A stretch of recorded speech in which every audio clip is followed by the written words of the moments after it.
Good evening, everyone. Good evening. I, Janet Veracruz, President of the Duncanville School Board of Duncanville ISD Board of Trustees, call this meeting of Duncanville Independent School District to order. Let the record show that a quorum of this Board of Trustees is present and that the meeting has been duly called and that notice of this meeting has been posted in accordance with the Texas Open Meetings Act, Texas Government Code, Chapter 551. We will move to opening ceremonies. Please join me for a word of prayer.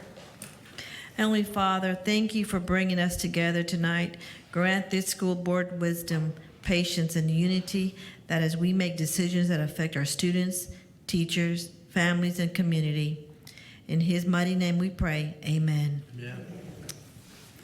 Please join me for the pledge and the Texas flag. I pledge allegiance to the flag of the United States of America and to the republic for which it stands, one nation, under God, indivisible, with liberty and justice for all. Honor the Texas flag. I pledge allegiance to thee, Texas, one state, under God, one and indivisible. Thank you.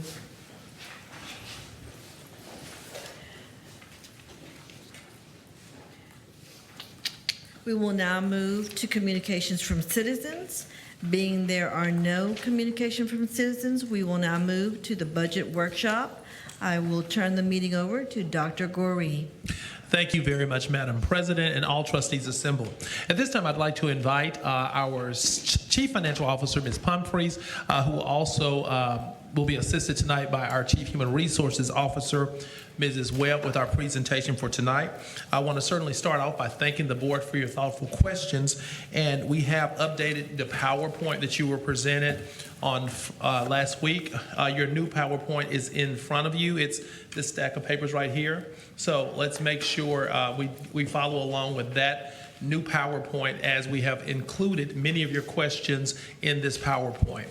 Also at the dais, you would have received 3 exhibits, and those exhibits labeled A, B, and C will also be referenced as we go through the presentation tonight. Also in your gray folder, there are written answers to questions that we received from trustees as it related to the budget process. So I want to just make sure you have those things available to you. Most importantly, remember that the PowerPoint is numbered. So as we do the presentation tonight, you would have an opportunity to write down those page numbers so that we can reference those page numbers as you have any questions. At this time, I would turn the floor over to our Chief Financial Officer to begin the presentation. Thank you. Good evening, President Veracruz, distinguished trustees on the board, Superintendent Goree. Tonight, we're here for another board workshop regarding the budget for fiscal year 26-27. Our agenda for tonight will be, I will give you an update on the projections for the 26 school year. We'll talk about the second draft of the proposed budget. I'll give you an update on the nutrition services update on that budget, one on the debt services budget, and then our Chief Human Resources Officer will give you an update in regards to compensation, and then we'll go into next steps. So here on this slide, we talked about updated projections. So I wanted to bring the board's attention here. In the first column, as we've talked about all along, was our original adopted budget that we adopted this time last year. The second column is the amended budget.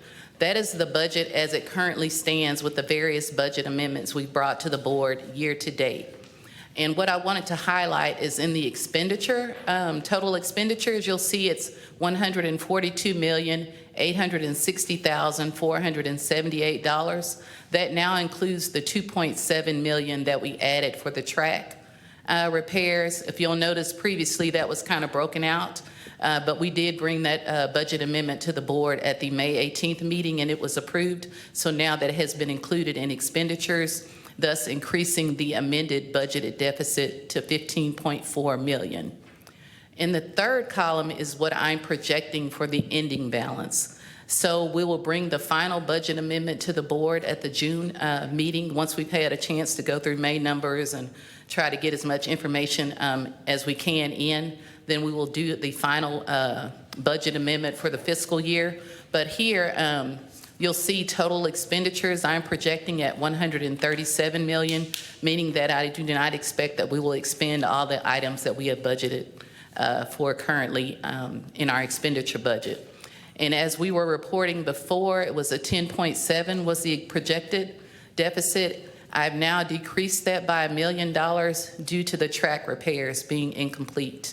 When we did the budget amendment for the 2.7 million at the May 18th meeting, that during that week we had a meeting with the new project manager that we've retained for the track, and going through some of the proposals, and then with the rain, we don't anticipate the fields to be completed before June 30th, which rolls us into the new budget year.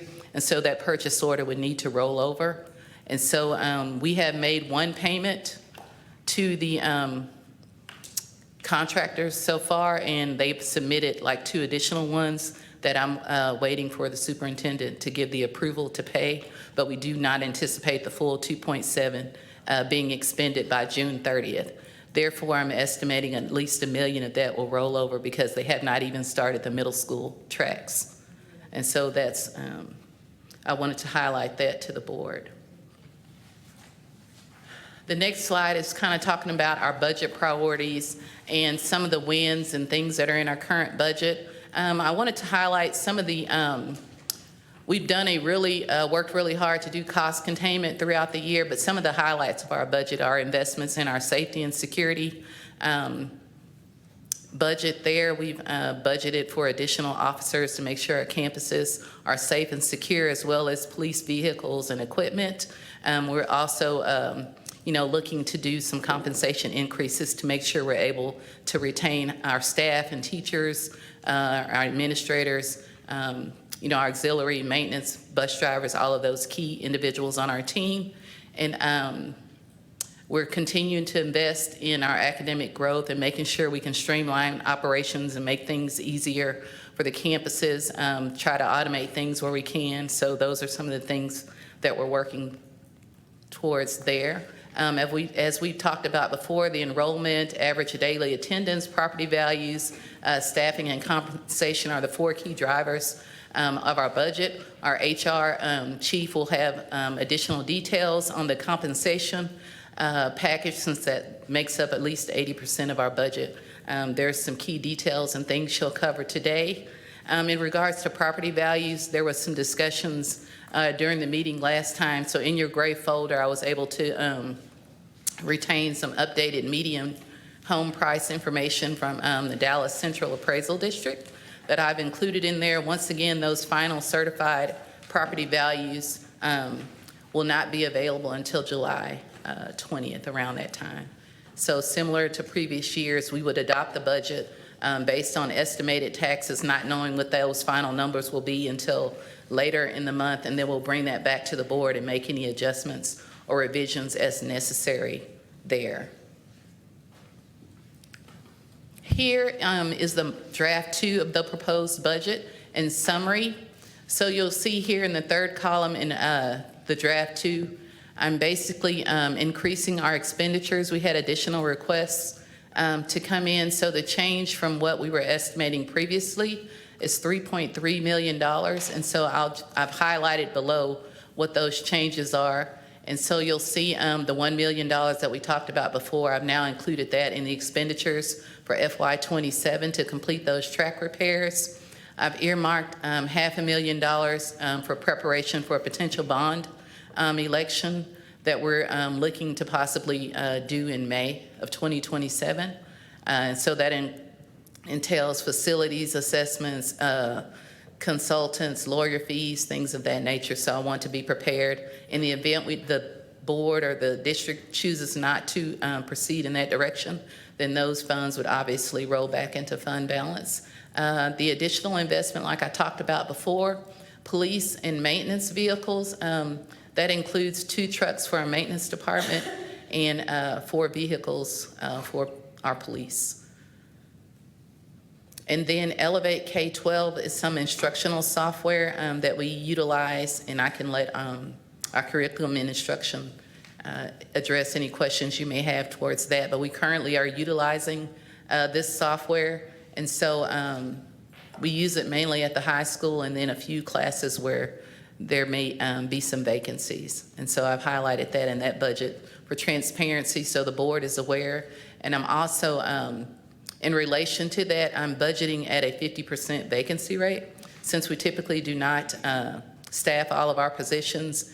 And the driver on that is the last few years, TEA has waived one of our School First financial indicators, which is tied to the accuracy of your budget.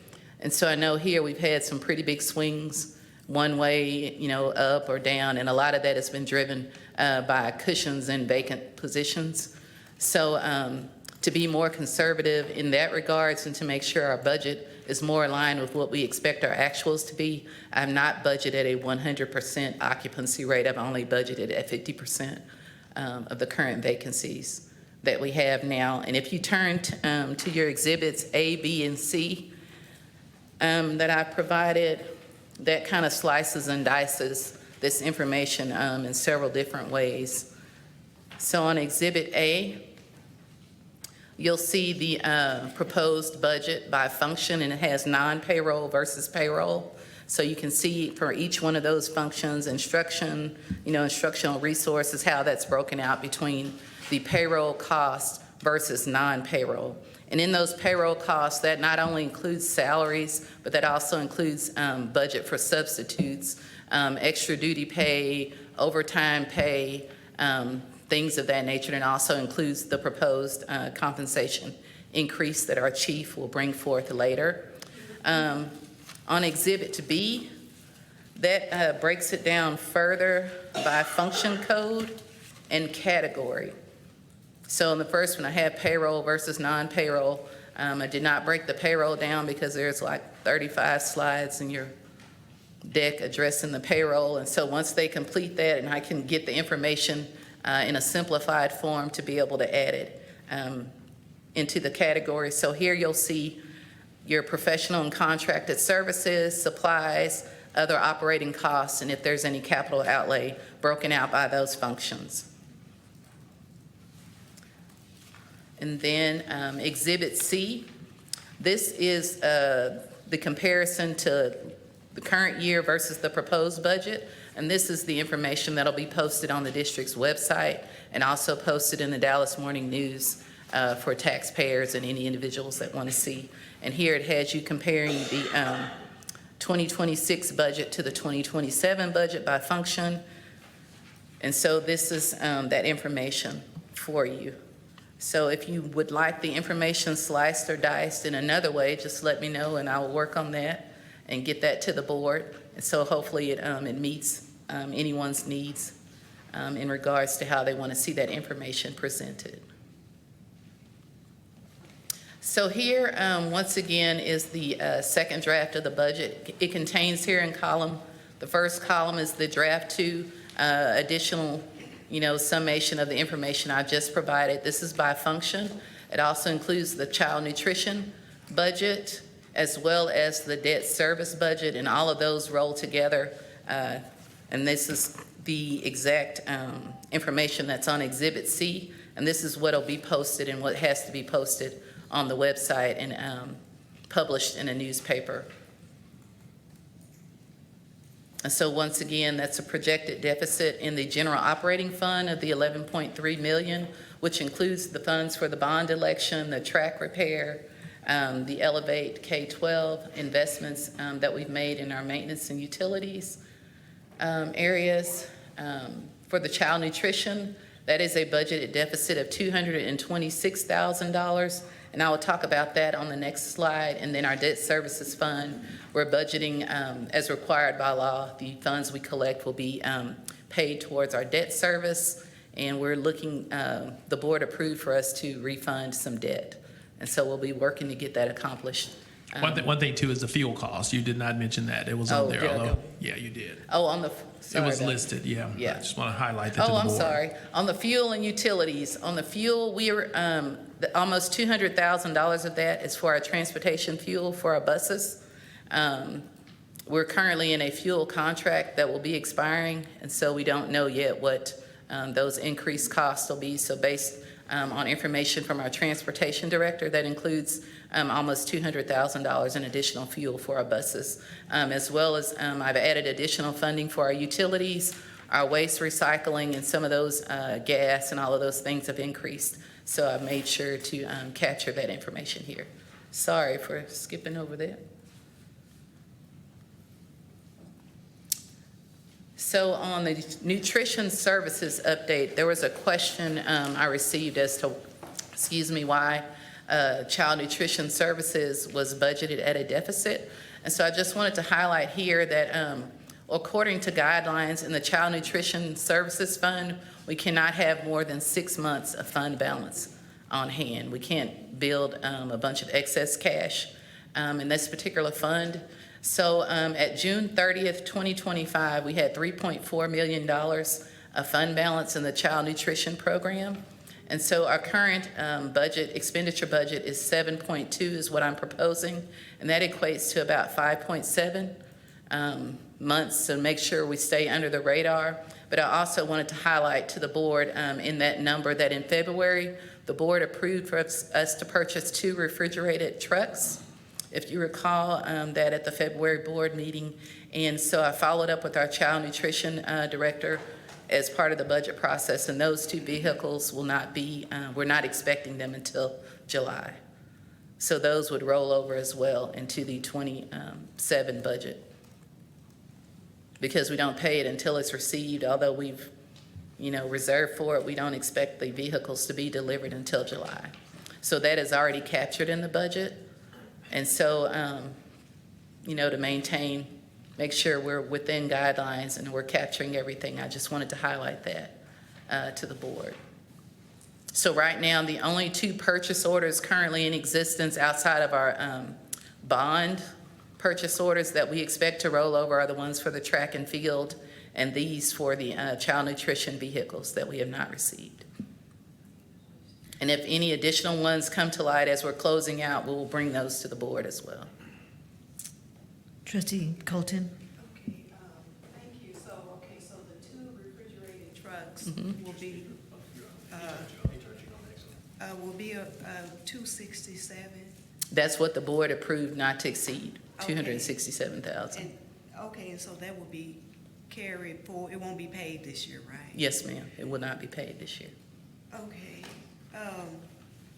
so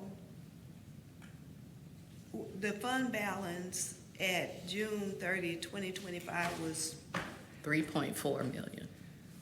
okay, but do you remember how much? Okay, we budgeted 7.2. Correct, in expenditures and 7 million in revenue. So we're budgeted a deficit in child nutrition.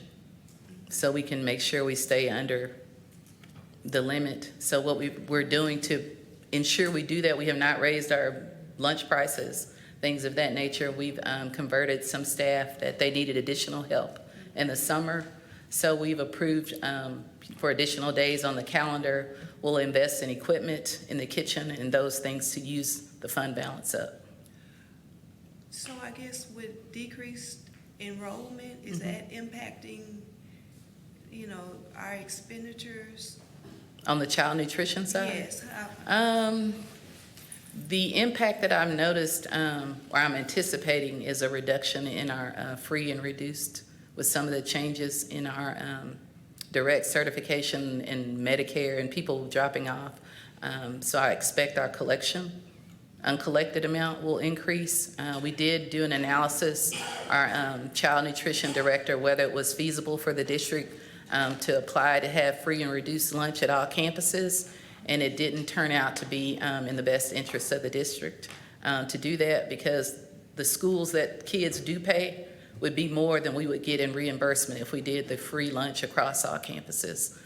So we do anticipate possibly some additional increase in uncollected lunch balances. Okay, so we're budgeted at a deficit just to make sure that we don't have an excess? Yes, we have to spend the money. So Okay. we have to increase our expenses Yes, beyond the revenue we anticipate to generate. Thank you very much. You're welcome. Thank you, Trustee Colton.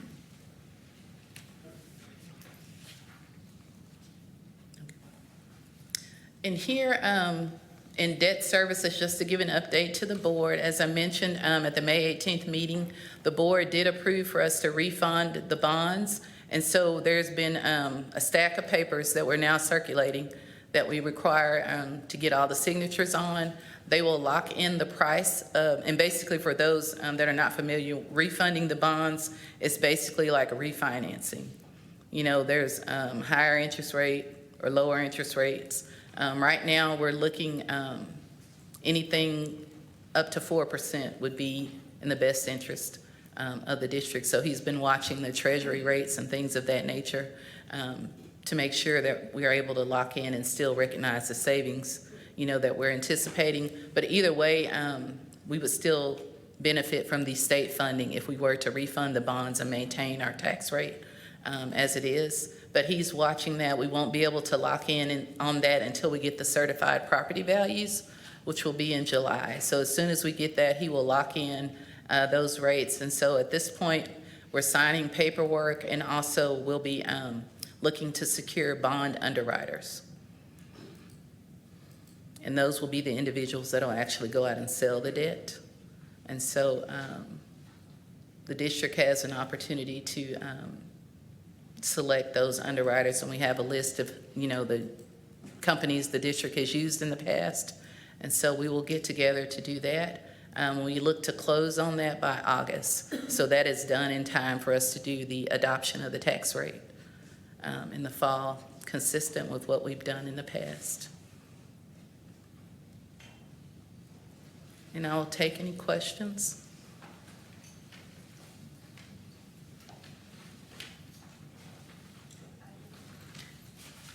Yes, Colton. Trustee Colton?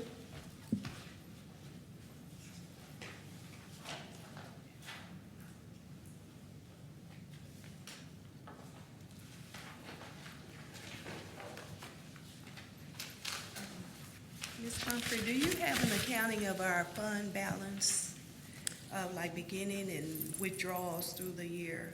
Okay, yes, ma'am. If you look, let's see if they printed it here in your gray folder. When we do the monthly financials, I started including that at the bottom of our general operating report. Is that- I can pull that up for you. You don't see that one in there? On the monthly basis that is captured on the financials that we present to the board, do you happen to have that in your binder? Yeah.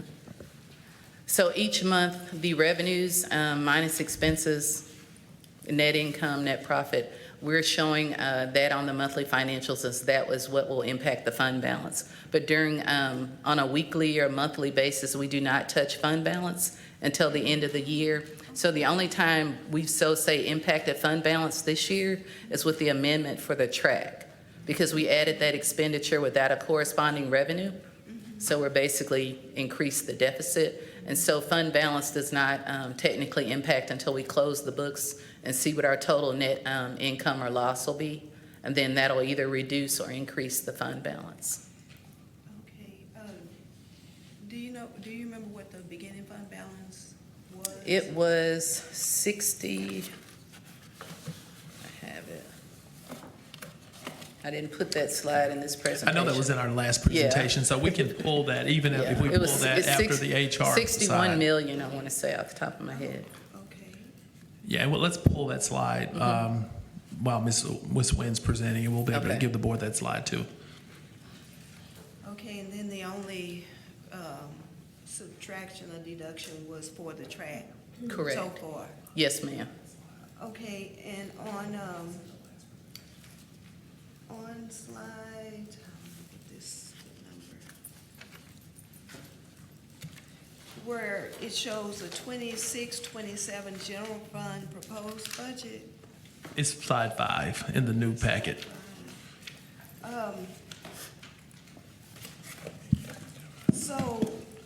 In the, Is this the correct side, Vice President Councilman? no, sir. That's Can not you it? go through, to the next one, I guess. Oh, wait, the one where it shows the 3.3 million. Okay, Okay. there you go. So these, like the Elevate K-12, is that an increase, the $1 million? We had it this year. It wasn't a full 1 million. It was more closer to around 700,000. But it was offset, you know, we were able to purchase it because we had vacancies in the budget. And like I said, this year I'm only budgeting at 50% of vacancies. Hold on and a so moment. Sam, did we budget, Dr. Nix, did we budget that at 1 million last year, though? we didn't budget it at all. It was, okay. I thought it was budgeted at $1 million last year as well. Okay. Oh, okay, so it was funded from vacancies last Correct. year. So when you say 50% of the vacancies, what, could you break that down a little bit more? So for instance, right now, we have $17 million worth of vacant positions. And so if I were to add, I'll assume we were 100% staffed, we would be way, a large deficit, so. One thing that we've done too, though, is with those vacancies through Human Resources, we've gone through and looked at those positions that have been vacant for, say, a year, 2 years. And even if you look at your report, there'll be some positions like that. And what we've done is we found other ways to do the business. So we're continuously cleaning up a lot of those vacant positions as we come with new ways to do the work. And that's helped us a lot with our budget. Yeah, I think one of my questions was for a list of vacancies and how long they've been vacant. So is that? And that's it. That's in the gray folder. That one is in there. Okay. All right.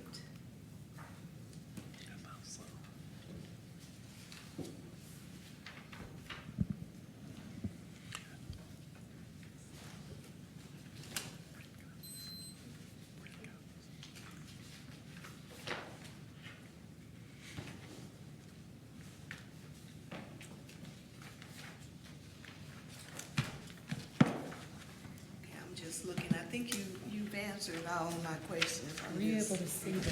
checking.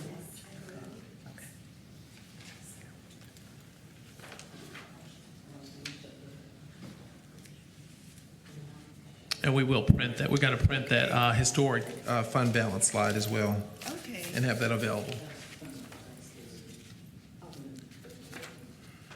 I'm also going to have Ms. Wynn to speak to our Elevate K-12 when she starts her presentation as well. She'll speak to that.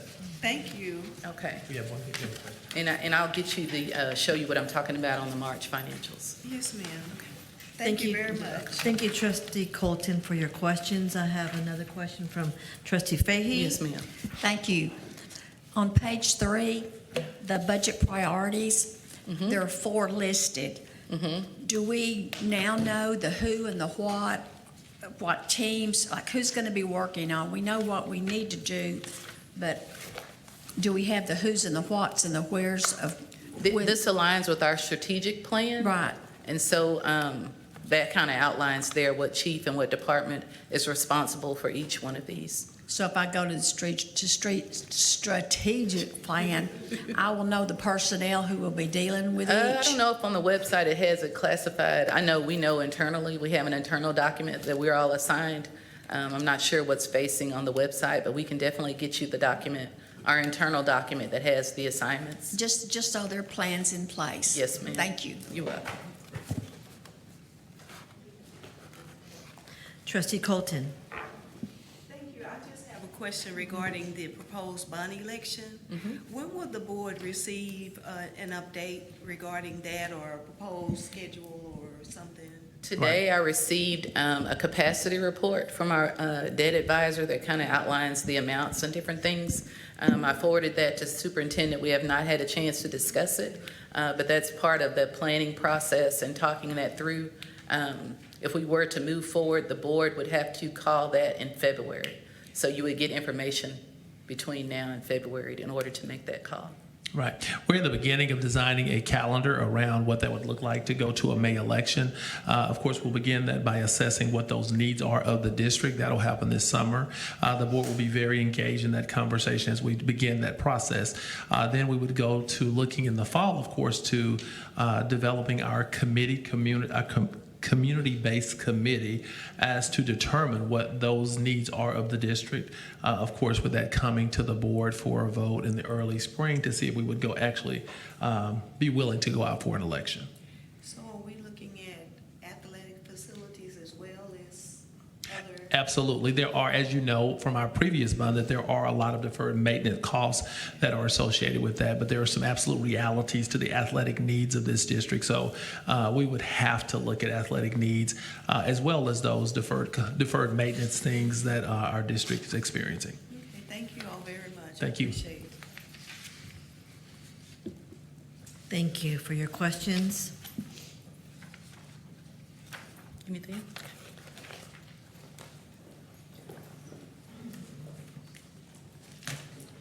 Ms. Nguyen.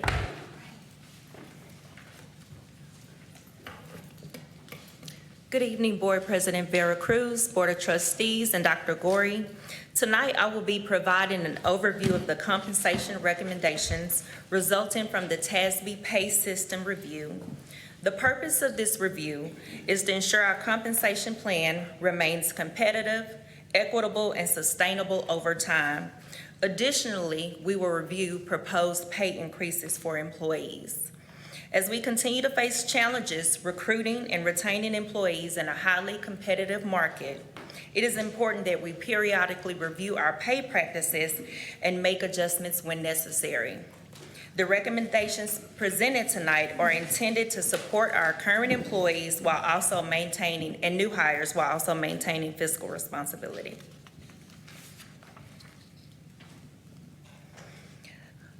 With the TASB pay study process, they followed a structured process to evaluate our compensation plan. They reviewed our current pay practices, gathered market compensation data, compared common positions across multiple school districts, and evaluated our existing pay structures.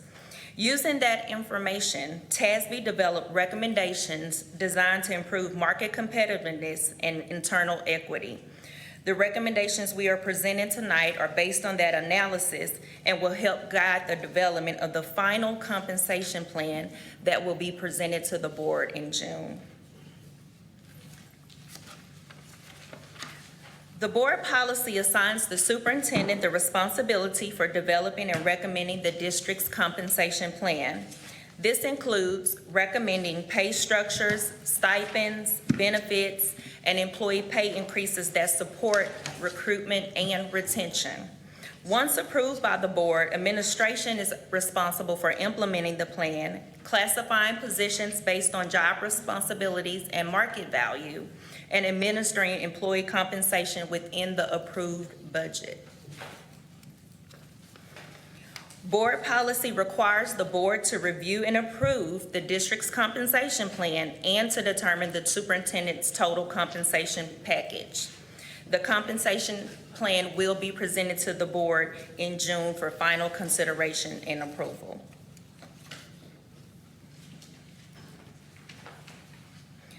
When evaluating compensation, we focus on 4 primary objectives.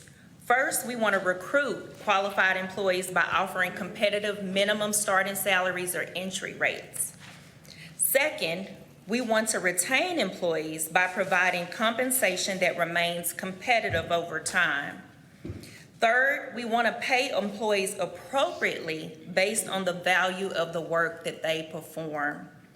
Finally, we must balance the compensation investments with financial resources and maintain long-term sustainability.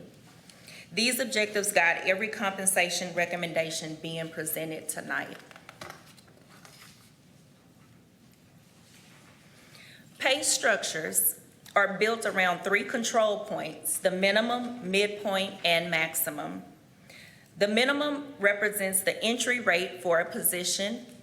The midpoint represents the district's targeted market position.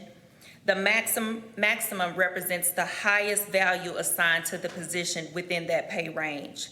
Employees may be appropriately paid anywhere within the range, dependent on factors such as experience, qualifications, certification, and years of service. These control points help ensure consistency and fairness across the district.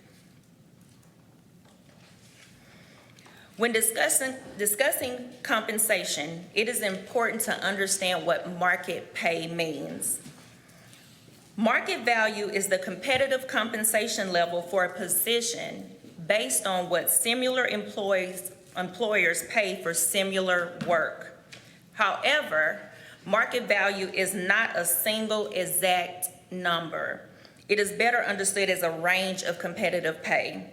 Being below market value does not automatically mean that an employee is underpaid, and being above market value does not automatically mean an employee is overpaid.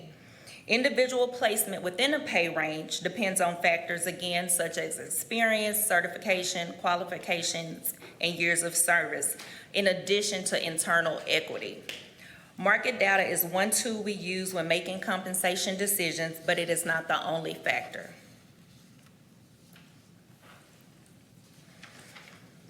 While several of the comparison districts on this slide are similar to Duncanville ISD in enrollment and overall size, we also compete for talent with larger neighboring districts across the Dallas-Fort Worth region. Employees do not limit their employment opportunities based on the district size. They evaluate compensation and career opportunities throughout the entire market. For that reason, it is important that we assess our pay practices against the broader competitive landscape, not just districts of a similar size. The X shown on the slide indicates that compensation data for that district was reported through the TASB salary survey.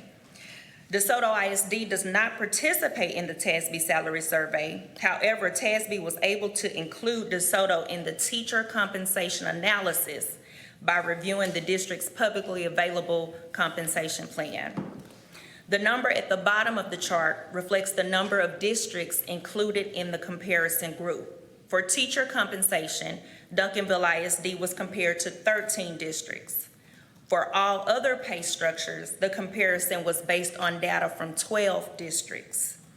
I would also like to note that the district has reduced its staffing allocation from 1,712 FTEs to 1,686 FTEs.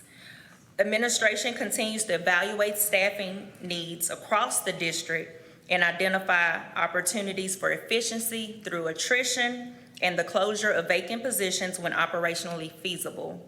These efforts help to ensure resources are aligned with student needs while supporting the district. This slide compares the 2025-2026 Duncanville ISD teacher salaries to the local market at various experience levels. The data shows that Duncanville remains very competitive at the beginning of a teacher's career. That is largely the result of the board's continued investment in teacher compensation over the past several years. We are proud and are thankful that the board that Duncanville currently offers the highest starting teacher pay in the best Southwest region. However, as teachers gain experience, we begin to fall slightly below the market average. The recommendations being presented tonight are intended to help address those gaps while maintaining our strong competitive position. This slide provides an overview of the experience levels of our certified classroom teachers. Duncanville ISD benefits from a strong and diverse teaching workforce with educators at every stage of their careers. Approximately 59% of our teachers have 10 or fewer years of experience, while 41% have more than 10 years of experience. Our largest groups of teachers falls within the 1 to 5 experience range, representing 30% of our teaching staff, followed closely by teachers with 6 to 10 years at 25%, with approximately 30% of our teachers possessing 16 or more years of experience. The mix of early career and veteran teachers provide a strong balance for teachers across the district. As we review our compensation recommendations, it is important that our pay structures remain competitive across all levels to support both recruitment of new teachers while also retaining our experienced teachers.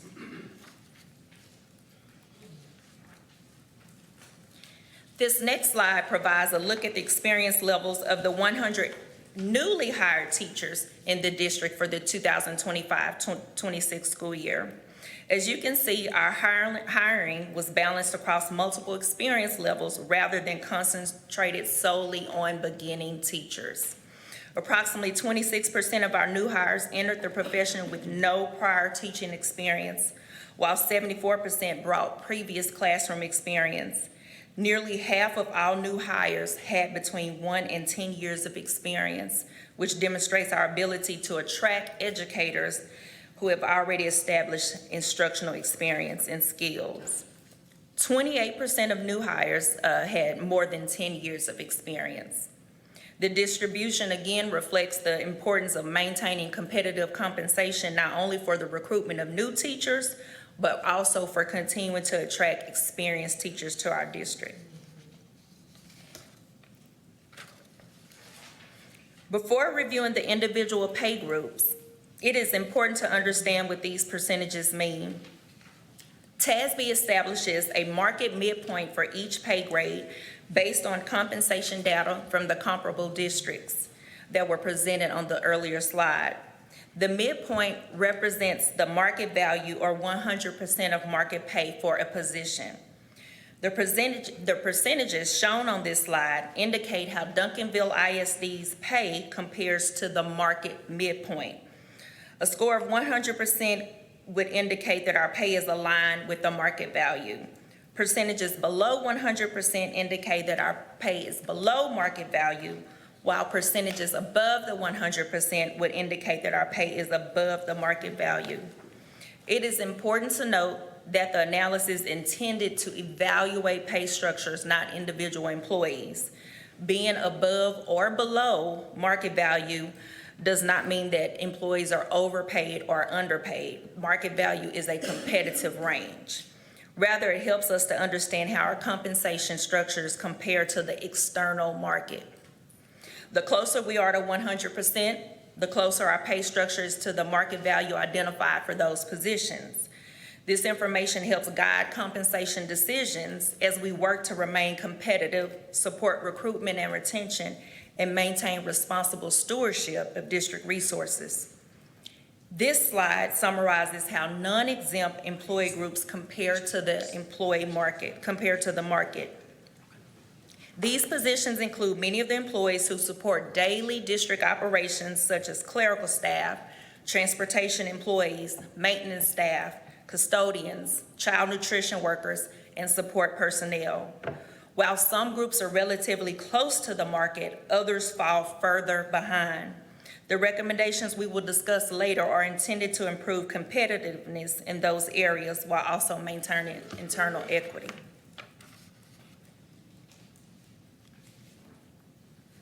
This slide summarizes how our exempt employee groups compare to the market comparison.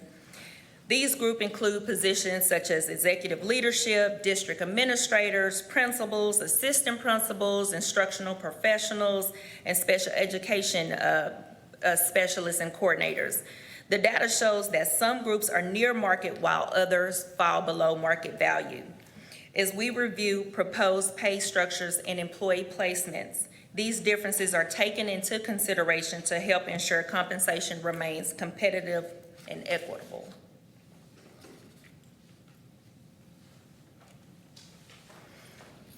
Custodians play a critical role in maintaining safe, clean, and welcoming learning environments for our students and staff. This chart compares pay rates to the market and identifies where Duncanville falls below market compensation levels. When employees can earn significantly more performing similar work elsewhere, recruitment and retention become more difficult. But before reviewing the individual positions, I want to explain how to read this chart. The center line at 0 represents market pay, meaning the position is aligned with the market value identified by TASB. Positions shown in red to the left of the 0 are below market value. The percentages indicate how far below the market value the position falls. Positions shown in blue to the right of the 0 are above market value. And again, the percentages indicate how much they're above the 0. This chart allows us to quickly identify which positions are below market, at market, or above market when compared to similar positions in other districts. It's important to remember that this analysis evaluates the district's pay structure compared to the external market as well. It does not mean that individual employees are underpaid or overpaid. The proposed compensation adjustments are intended to help improve our market competitiveness for these positions. One position that stands out is the lead custodian. It is important to understand how the scope and responsibilities associated with this position in Duncanville ISD. Our lead custodian is assigned to Duncanville High School, one of the largest high schools in Texas, with a significant amount of square footage to maintain on a daily basis. Because of the size, complexity, and operational demands of the campus, the lead custodian position carries additional responsibility beyond those of a traditional custodian or a lead in a smaller district. As a result, when evaluating market competitiveness, it is important to consider both the leadership expectations and the scale of the facility being supported. This next slide compares Duncanville ISD transportation positions to market compensation levels. The data shows that transportation positions reviewed fall below market, with bus drivers, dispatchers showing the largest gaps. The proposed recommendations will include adjustments designed to improve the market competitiveness for the transportation positions as well.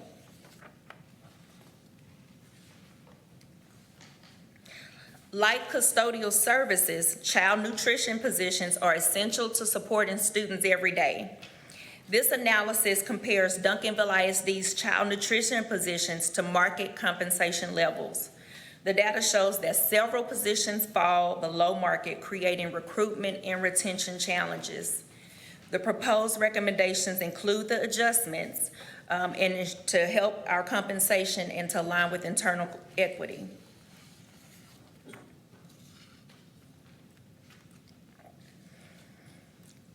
Maintenance employees are essential to maintaining safe, functional, and well-maintained facilities across the district.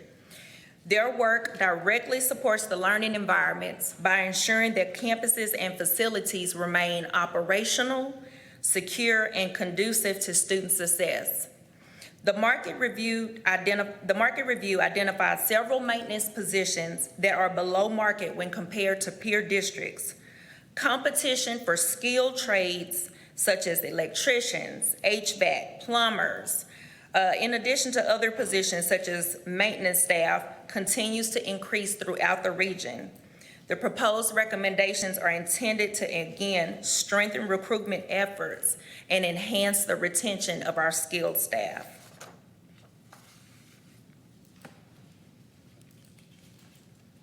Technology positions, again, are also critical to supporting instruction, operations, cybersecurity, and district-wide technology systems. This market analysis indicates that several technology positions, again, are also below market pay when compared to peer districts. As we continue to expand our reliance on technology, attracting and retaining qualified professionals becomes increasingly important. In addition, we often compete with the private sector for the people in our technology department.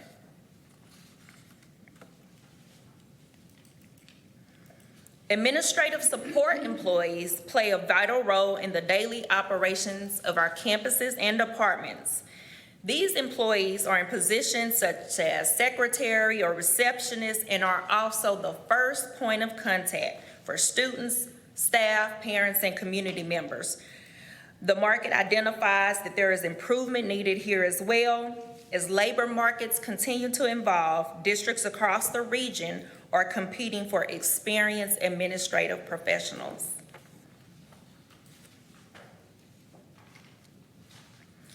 School district police departments continue to face significant recruitment and retention challenges throughout the region. Law enforcement agencies routinely compete for qualified officers, creating substantial market pressure on compensation. This identified that several police positions are below market rates and that it is necessary to remain competitive in order to attract experienced officers, to retain our current staff and to ensure the continuity of campus security and safety. Before discussing our recommendations, I wanted to provide an overview of our current teacher pay scales. The chart on the left reflects our general education teacher salary schedule.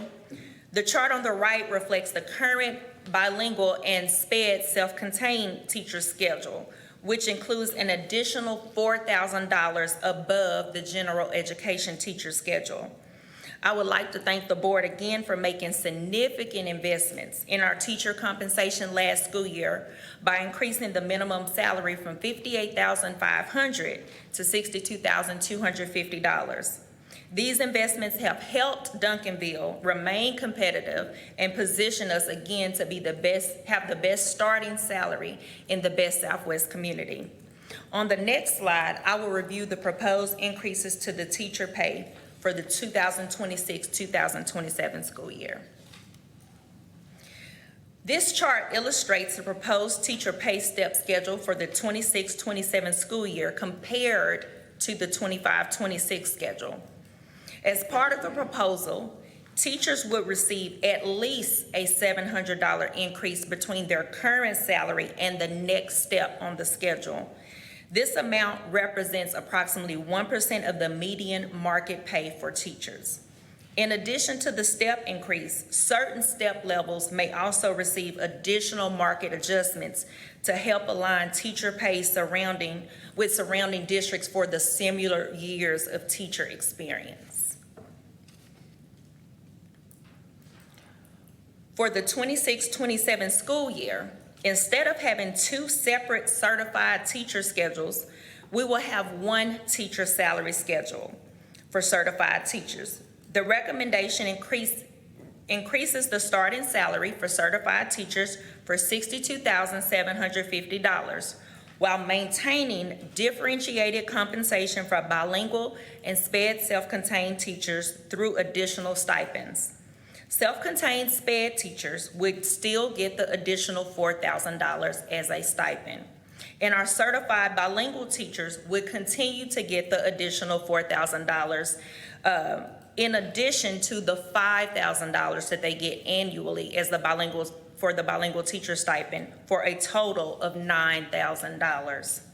The stipends are TRS eligible for salary purposes. Under House Bill 2, districts can no longer compensate uncertified teachers at the same starting salary as uncertified teachers beginning with the 26-27 school year. While Duncanville ISD received TEA approval to delay full certification requirements through the 29-30 school year, the district must ensure teachers obtain certification by that deadline. To support compliance with state requirements and encourage certification attainment, newly hired District of Innovation teachers, these are primarily our CTE teachers, would be placed $2,000 below the certified teacher salary schedule. Our DOI teachers are uncertified teachers that have industry-based experience and are not enrolled in the educator certification program. In addition, our aspiring educators, which are also uncertified teachers, but they are currently pursuing a teacher certification, would remain at the $58,500 and would not advance on the teacher salary schedule until they attain their teacher certification. This recommendation would allow the districts to remain competitive while aligning with the new state law, saying that their starting salary cannot be the same, and supporting the long-term certification goals, that if they become certified, they will be put on the certified teacher pay plan. Our recommendation will be to approve the teacher various scales as recommended when we bring them back to you in June. For the 26-27, excuse me. So the recommendation increases the starting salary from certified teachers to $62,750.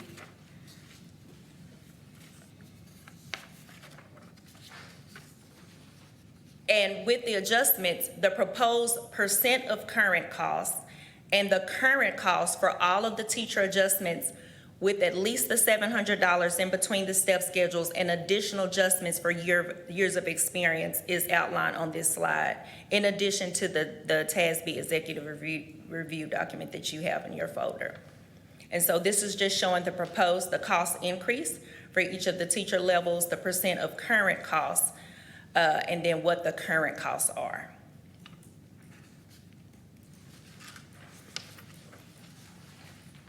Our second recommendation is to adopt the updated pay structures that are designed to improve both market competitiveness and internal equity. TASB recommends the 5 midpoint pay structures that better organize positions with similar responsibilities and market relationships. And so examples of our pay structures include administrative management. This includes positions such as accountants, HR coordinators, and non-instructional leaders. The administrative professional positions include assistant principals, coordinators, school counselors. Administrative support positions include secretaries, receptionists, and attendance clerks. The instructional support positions include positions such as classroom aides and licensed vocational nurses. The auxiliary positions include positions such as custodial, maintenance, and transportation.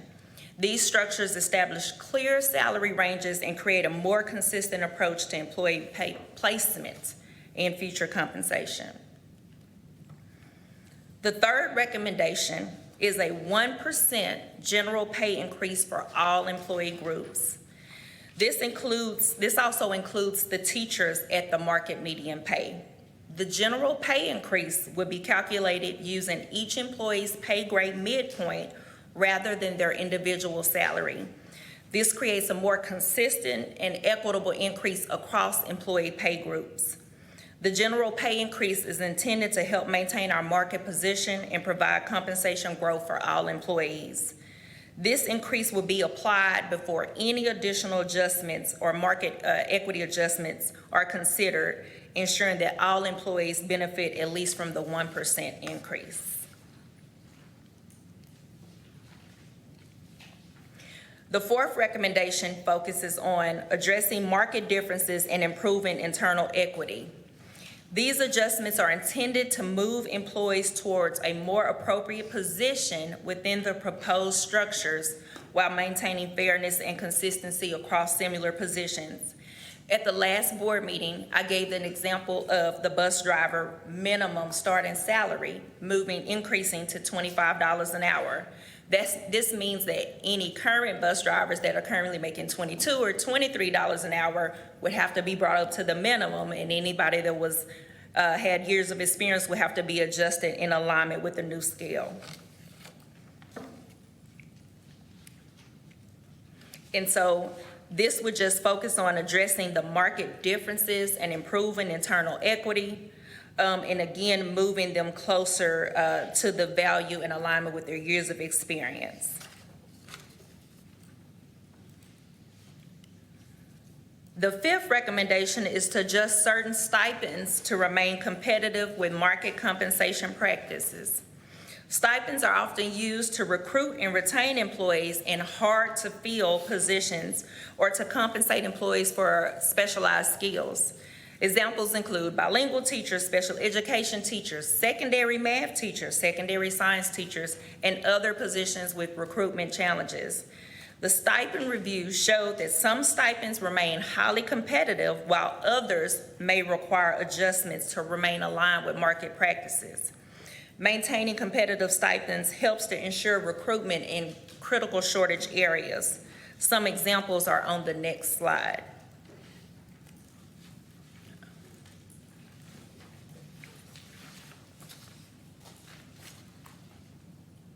Sorry, click too fast.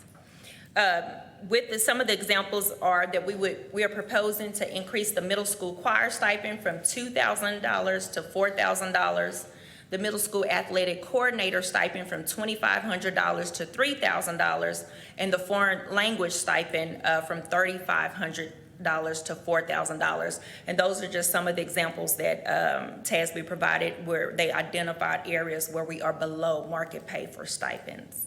Did we have middle school athletic coordinator? Yes, we do. Yes. What do they do? I'm sorry. What's their job description?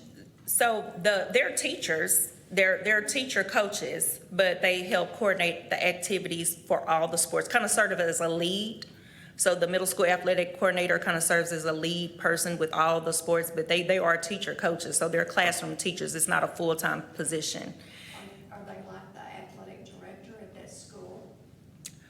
And Coach Mitchell may be able to William Mitchell may be able to clearly explain their duties. In my mind, they kind of are. They're like the lead point person, and they kind of like coordinate everything for their school. But he may be better to answer that question. Yeah, so they oversee the coaches. Yeah. And I think one of the questions, Coach Mitchell, was how long have those people been in place, and kind of just describe what they do at those middle schools. Well, they've been in place since I arrived at Duncanville, so they oversee the middle school coaches on those campuses. So they oversee the scheduling, the class, the schedules there, and the coaches. They evaluate those coaches, and they report back to the principal. And is there one of those at each of the middle schools? There's two. They have a female and a male coordinator at each middle school campus. Oh, so that means there's 6? Yes, we have a total of 6. So are you only over the high school? No, I oversee the whole district. So why do we need coordinators at the middle schools? I guess that's a silly question, One but thing I that don't I'll speak to understand. about that, as I've understood it, as we've kind of looked at middle school schedule, is that they are the ones that they work very, and I'm only speaking from high school just because I sit with Coach Samples a lot. And I know that Coach Samples has a very special relationship with those people, as they are the people that do he talks to them a lot about recruitment. He talks to them a lot about, making sure that certain drills are being run at our middle schools and making sure that they're doing that throughout the program. And I only speak to that because of my conversation with Coach Samples about the people. And mostly we talk about Kimmer. Well, they were hired. They was in place prior to us getting here, so they was already in place. I know, but How do we do that? we got open this year, how do we hire them? Well, with that, then we will post a job, and then they will come in to interview for those positions. And then we will meet with the principal to see who they will. So the principals hire, We give a recommendation to the principal. you give one, or they give you one? I would give the recommendation to the principal. You give them. Yeah, but those people are under the supervision of the principal. They don't Right. report to central office like your high school coordinators would do. They don't report to who? They report to the principal, like even the way Coach Samples reports to the Chief Mitchell. They report to that high school, to that teacher, to that principal on the campus. Even though I do know in that, and I just know this from my conversation with Coach Samples, that he plays a part in that evaluation of that coordinator. And again, I think that that would only be as it relates to the athletic part, because remember, these people are classroom teachers also, so they're getting evaluated by the principal also. We do that at the high school. Right. I mean, Yeah, it's kind of the same thing. What I'm saying is, if you got a coordinator, who are they hired? They're hired by the principal with whose input? Right, and what I will do, I don't want to speculate or guess because I don't know the answer to that. I want to the answer I think is that the principal is hiring these people, but I want to rather verify that and get that information to the What I board. want to make sure is that we're treating all of the sports fair. Absolutely. I don't want the football coach being the AD at every campus. Right. And I'll verify that information for you, Coach, and get that back to the board. I'd like to know who they are now, too. Yes. So at Kennemer Middle School is William Green and LaToya Rogers. I don't know what they coach. Willie Green is football. He's the head football over there. He also comes to the high school. And LaToya Rogers, she coaches volleyball. Then at Bird Middle School, we have Larry Goree. He's football. And we have Mr. Coach Horton, and she's volleyball. And then at Reed, we have Coach Willis. He's football. And Coach King Cannon, she's basketball. See, I see a pattern there that I don't like.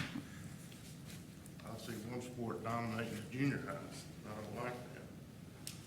But I know Goree for sure has his hand in a lot of things, not just football. I don't know about the other. Right, because a lot of they all coach two sports. When you see what it looks like on paper, I'll say that. I don't like that at all. And Coach, we'll certainly provide a formal answer to that with all the coaches, with any sports that they coach in that list of answer to that, okay? But it still don't change it. I can get a list, big damn deal. Go ahead. Okay. Thank you, Trustee McNeely, for your questions. Please continue.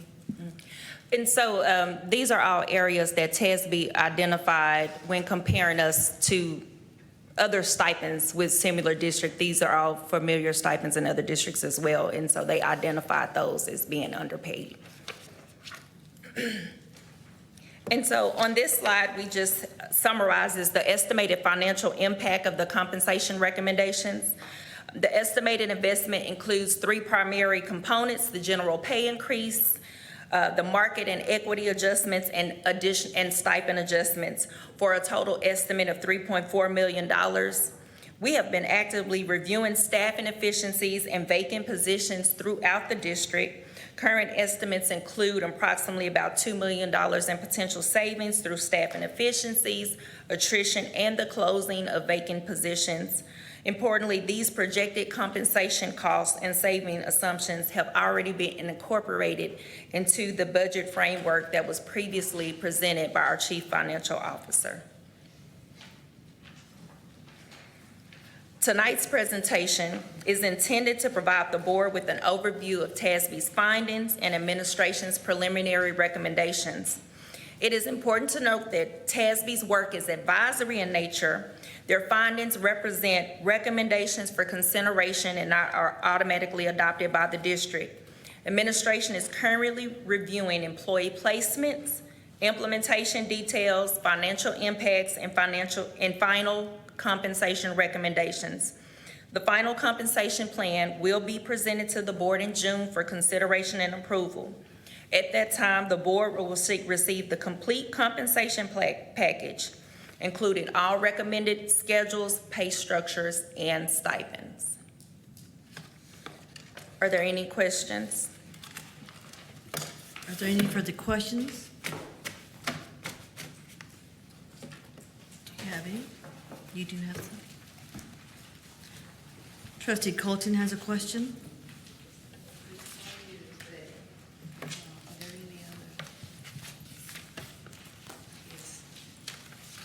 No other trustee has any Are there questions? any other questions before Trustee Colton asks?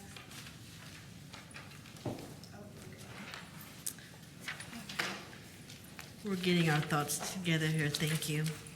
Yeah, I have Great various presentation. notes on Yes. both. Great presentation, a lot of information. Thank Go you. ahead. Okay.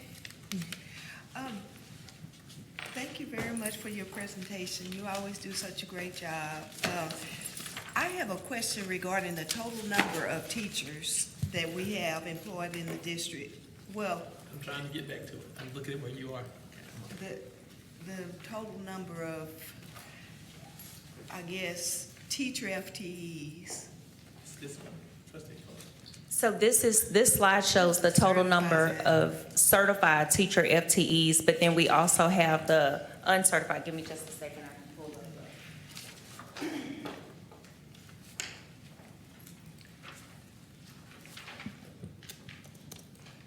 Just a second.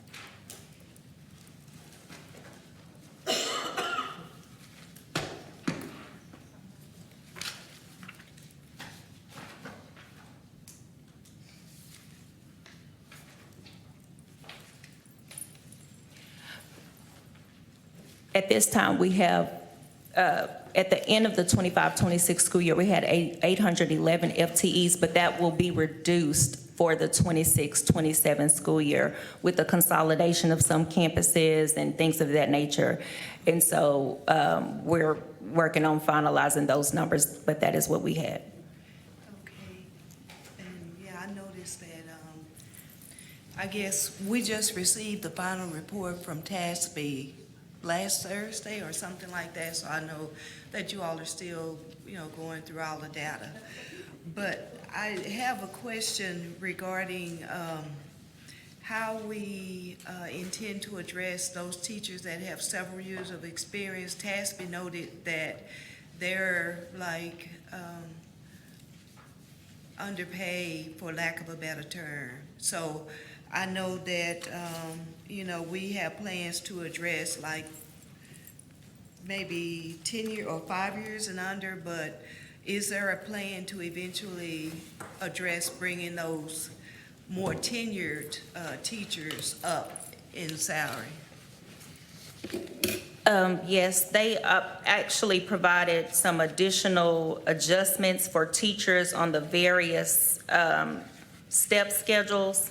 And so the teachers will get at least the $700 increment in between their current pay and the next step, but other areas will get beyond the $700 to make it equitable with other teacher schedules. And I'm trying to find some examples.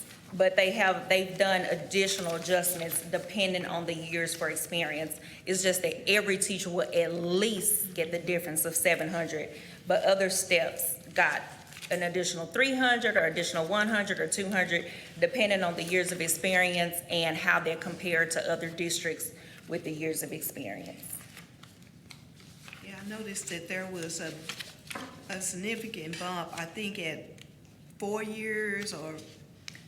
Yes. Yes, but also, in looking at the data, it seemed like, the teachers that have several years of experience, there is some room for evaluation of their salaries, because I think even TASB noted that they're low.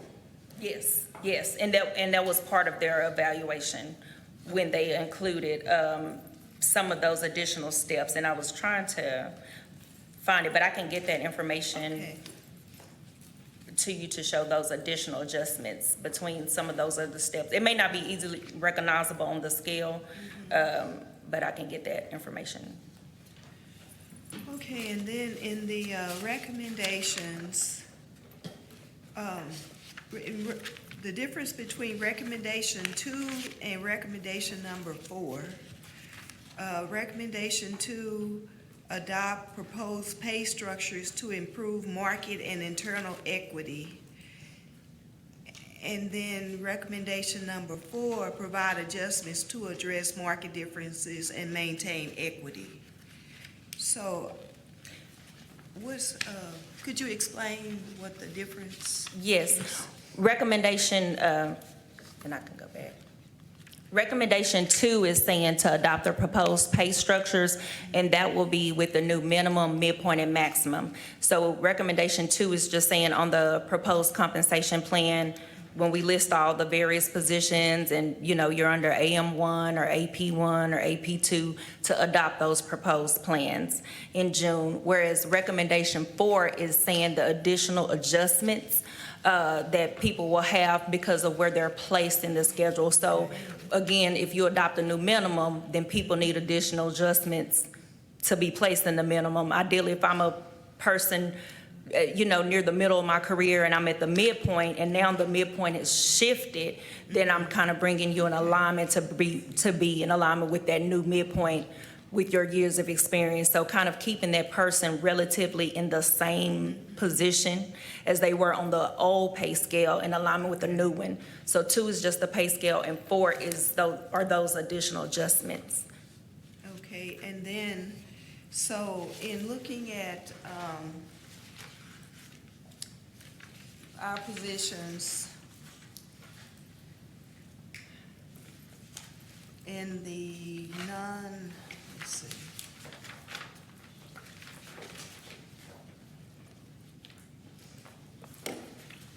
So the recommendation number 2 is to address all of those where there was significant deficits in the comparison to market, right? Recommendation 2 is for just the pay structures themselves. And then recommendation 4 is more of the people adjustments to be in alignment with the new pay structure adjustments. So that may be a better way to think of it. Just recommendation 2 is the scale, and recommendation 4 is the people in alignment with the scale that hopefully the board will approve. Okay, and then, so with these adjustments, how does it impact? Does it bring us to 0 or greater? How does it impact the comparison?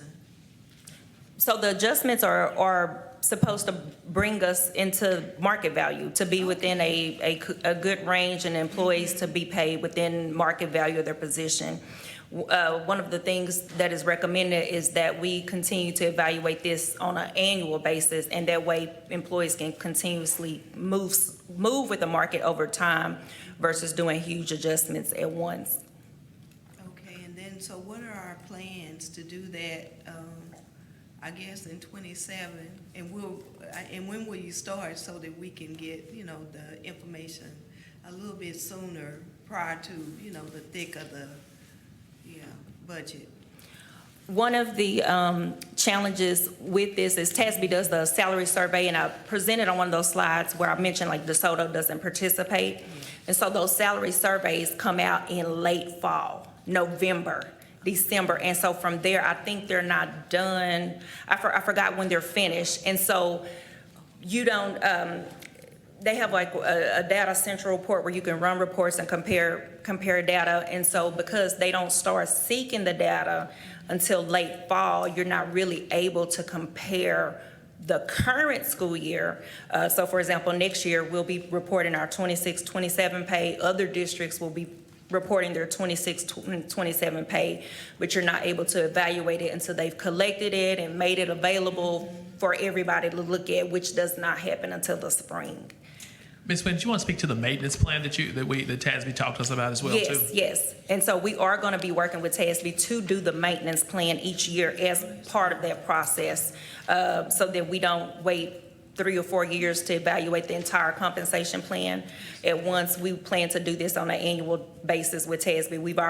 They have us on their schedule in our calendar already for next year, but the data still is usually not available till the spring because that's when they survey districts.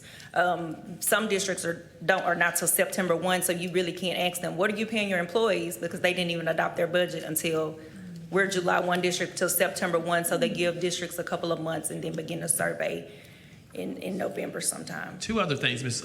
Trustee Colton, I'll add to that, or trustees, I should say, is that when we looked at our district as it relates to when was the last time this happened, it's been probably since 2022, since the last time that we have adjusted. So we have fallen behind in our beginning, midpoint, and max pay grades. Something else that was really interesting was that they talked a lot about how our district is uniquely located in the middle of some large urban communities that have much larger tax bases. But at the same time, these are the people that we're competing with for teachers, administrators, custodians, bus drivers. So again, we're gonna have to really look at this annually to make sure that we remain competitive. So has the increase in the teacher pay resulted in less vacancies? Or what has been the difference? I think it's definitely helped recruit teachers this year. This year, we showed a reduction in the number of uncertified teachers, and we had a pretty good fill rate on our first day of school in comparison to previous years. And then we also increased the number of certified teachers, the percent of certified teachers in our district. So all of those things trended in a positive direction with the increased teacher pay. Okay. Yes. And then, I don't know this question, but on the primary level, what stipends are offered? The main stipend is open, available to elementary teachers, are just what we call the team lead stipend. And so that is the main stipend that is available. Most of your stipends are at the secondary level. You have the teacher stipends, like I said, certified bilingual, team lead.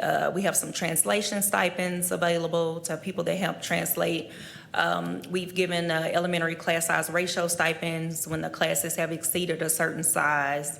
Outside of those are the primary stipends that our elementary teachers are able to receive, unless they're performing some other duty, but it may not be at their campus. Yes. We don't have like reading specialists or those type of positions, do we? We do have instructional coordinators, so we do have in the C&I department, we have instructional coordinators, and there are some assigned to ELAR, but if you're thinking about like the reading specialist certificate, how some campuses may have just had like a reading specialist and that was a certificate. As far as a teacher position, we just have some reading intervention teachers, but you just need any teaching certificate for those. Okay, and so those positions typically do not receive stipends? No. Okay, No, so typically. they're not hard to fill or anything like that? No, not for those intervention teachers, because they're a regular classroom teacher, 187 days, no additional duties, but they're just kind of working with small groups. All right, thank you very much. Thank you. Trustee Fahey, thank you. Thank you, Madam President. I have a question about the substitute pay schedule. It seems that we may have an issue with teacher absences on Monday and Friday, because a substitute teacher on Monday and Friday, non-certified, makes more money than a certified substitute on Tuesday, Wednesday, and Thursday. Would it be an incentive to our teachers to look at giving them some kind of incentive to not be absent? I mean, we all know everyone's not sick on Monday and Friday, but I mean, I'm just looking at it from another angle. But I just thought that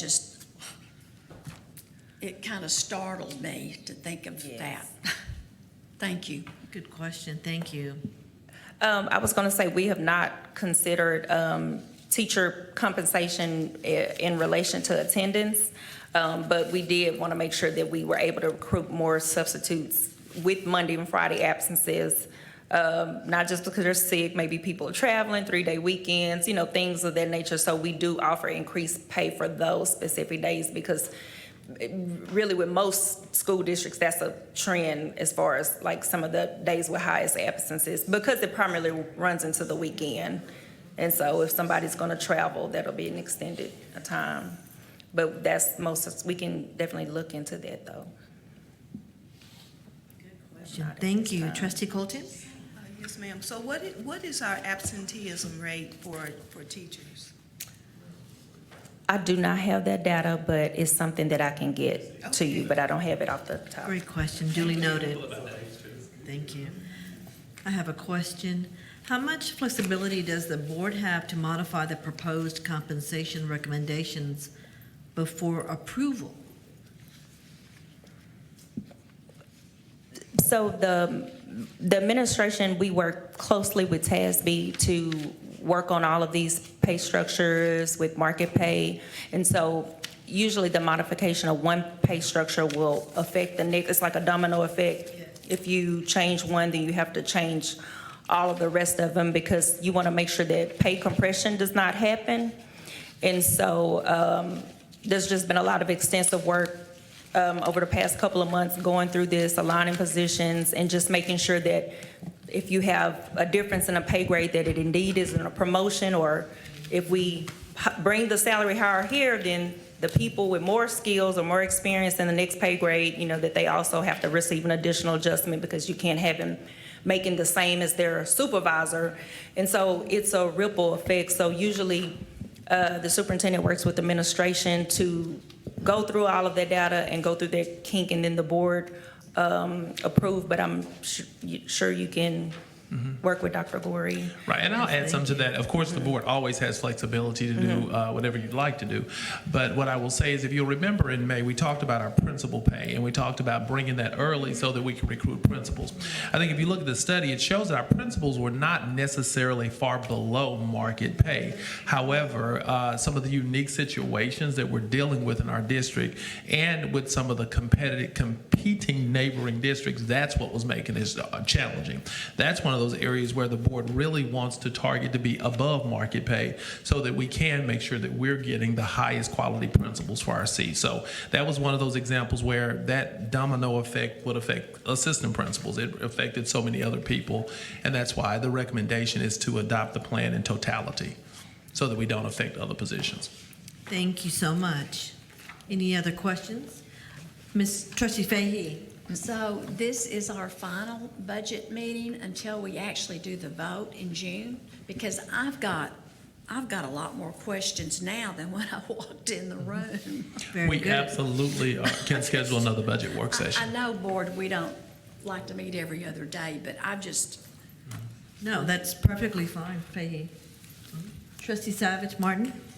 I just wanted to make a comment that TASB has several people on this for probably over a year. They study it, and they crunch the numbers and then go to each district, compare that district. So they just have so much more information than we do here on this dais. And I would guess, and you tell me if you're wrong, that when TASB says, okay, this is your comparison, that you say, oh, but no, this section here doesn't work for us. Yes. So it's a give and take situation. Then it's presented to the board. So I trust what you say. That is correct. Thank you for your presentation. Thank you. Any further questions? Seeing that there are no questions. Real quick. Oh. On the, So sorry. oh no, that's okay. On the current slide, you gave the breakdown of each job title 1 through 5. Can you give that again if you don't mind? Yes. So your administrative management positions would include, for example, accountants, HR coordinators, the purchasing coordinator. Some of those people are on your administrative management plan. Administrative professional, like your instructional coordinators, your math, reading, science coordinator, your school counselors, assistant principals, executive leadership. Some of them are in that category. The administrative support are like your clerical staff, your attendance clerks, registrars, secretaries. Your instructional support are your classroom aides, your licensed vocational nurses, your LVNs. And so we have various types of instructional aides in the packet, and that's our IS category. And then your auxiliary are just your transportation and maintenance and custodial departments and employees in those areas. Thank you. Yes. Okay, any further questions? Thank you, everyone, for your questions. Being that there are no further items to discuss, do I have a motion to adjourn? so moved. Thank you. Meeting is adjourned.